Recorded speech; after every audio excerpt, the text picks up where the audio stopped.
इन्हें न्याय का देवता कहा जाता है। शनि देव भगवान शिव के परम भक्त थे। शनि प्रकृति में संतुलन बनाए रखते हैं। वह हर एक प्राणी के साथ न्याय करते हैं। शनि देव न सिर्फ व्यक्ति को उसके कर्मों का उचित फल देते हैं, बल्कि पुण्य कर्म और सत्कर्म करने वाले व्यक्ति पर अपनी कृपा भी बरसाते हैं।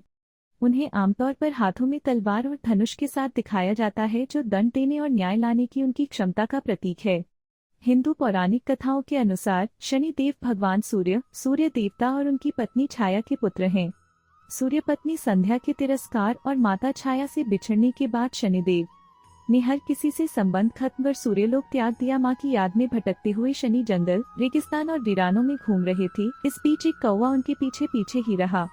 एक दिन कौवा शनिदेव को लेकर अपने काकलोक पहुंचा। कौवे की माता ने शनि को पुत्र संबोधित कहकर खूब प्यार दुलार दिया। फिर कौवे ने उनसे अपने साथ रखने की प्रार्थना की तो कौवे की याचना पर वह उसे साथ रखने के लिए मान गए।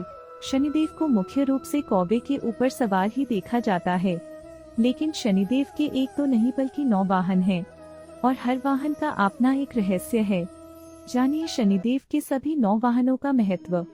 शनिदेव का प्रभाव हमारे जीवन में किस रूप में चल रहा है, हम यह भी अनुभव कर सकते हैं। पहला, शनिदेव का मुख्य वाहन कौवा। शनिदेव का कौवे पर सवार होना अशुभ परिणाम को उत्पन्न करता है। कौवे पर सवार शनिदेव व्यक्ति के जीवन में कठिनाइयां आने के प्रतीक होते हैं, जिससे व्यक्ति को निपटने में समय लग जाता है। इस दौरान धैर्य रखें, जल्दबाजी में लिया गया फैसला नुकसानदायक हो सकता है, संयम से काम करना चाहिए। शनिदेव का दूसरा वाहन भैंसा। शनिदेव अगर भैंसे पर सवार हो तो व्यक्ति को मिलाजुला फल प्राप्त होता है। भैंसा ताकतवर तो बहुत होता है, लेकिन डर कर रहता है, क्योंकि उसे उसकी ताकत का अंदाजा नहीं होता। ठीक इसी प्रकार का प्रभाव व्यक्ति के व्यक्तित्व पर भी पड़ता है। शनिदेव का तीसरा वाहन गधा। गधा मेहनत के लिए जाना जाता है, वहीं इसके इस गुण की कभी तारीफ नहीं होती। ऐसे में अगर शनिदेव गधे पर आसीन होकर आते हैं तो इसका अर्थ है कि व्यक्ति को अपने जीवन में अथाह मेहनत करनी होगी, तभी उसे सफलता मिलेगी। हालांकि उसकी मेहनत हर किसी को नजर नहीं आएगी। शनिदेव का चौथा वाहन घोड़ा। घोड़े को स्फूर्ति, शक्ति, सफलता और विजय का प्रतीक माना जाता है। ऐसे में शनिदेव का घोड़े पर होना इस बात को दर्शाता है कि व्यक्ति को मेहनत के साथ साथ अपने काम में स्फूर्ति लानी होगी, उसे जीवन में सफलता प्राप्त होगी और परिस्थिति हो या शत्रु, सभी पर उसे विजय भी मिलेगी। शनिदेव का घोड़े पर आना शुभ फलदायी होता है, लेकिन जोश में होश न खोएं, क्योंकि इस अवधि में जातक ऊर्जा से भरा होता है। शनिदेव का पांचवा वाहन सिंह। सिंह को साहस, पराक्रम और समझदारी के लिए जाना जाता है। ऐसे में शनिदेव का सिंह पर होना यह दर्शाता है कि व्यक्ति का व्यक्तित्व बल से भरपूर होगा और अपनी समझदारी से वह हर परिस्थिति से निपटने में भी सक्षम होगा। शनिदेव का सिंह पर सवार होना शुभ फल लाता है। शनिदेव का छठा वाहन हाथी।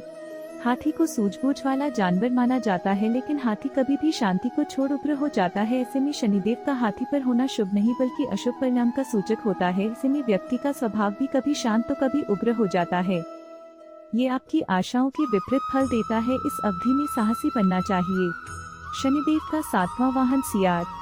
सियार को अशुभ माना जाता है। ऐसे में शनिदेव का सियार पर सवार होना व्यक्ति के जीवन में नकारात्मकता को उत्पन्न करता है। व्यक्ति के जीवन निर्भरता बढ़ जाती है, यानी कि व्यक्ति खुद मेहनत करने के बजाय दूसरों पर आश्रित होना शुरू कर देता है। ऐसी स्थिति में सावधान रहना चाहिए। शनिदेव का आठवां वाहन मोर। शनिदेव मोर पर सवार हो तो शुभ फल देता है। इसे जीवन में उमंग का सूचक माना गया है। जब शनिदेव इस पर सवार हो तो आपको सौभाग्य मिल सकता है। व्यक्ति का भाग्य जाग उठता है और उसके सभी काम बनने लग जाते हैं।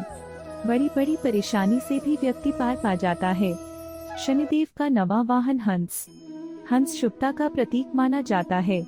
ऐसे में शनिदेव का हंस पर सवार होना व्यक्ति के जीवन में शुभता, तीव्र बुद्धि, सुनहरा भाग्य आदि चीजें लेकर आता है। इस अवधि में आर्थिक में सुधार देखने को मिलता है। इसे व्यक्ति के मान सम्मान का प्रतीक भी माना गया है। अगर आपको यह जानकारी अच्छी लगी हो तो इसे जरूर लाइक, शेयर करें और इसी तरह के अन्य लेख पढ़ने के लिए जुड़े रहें।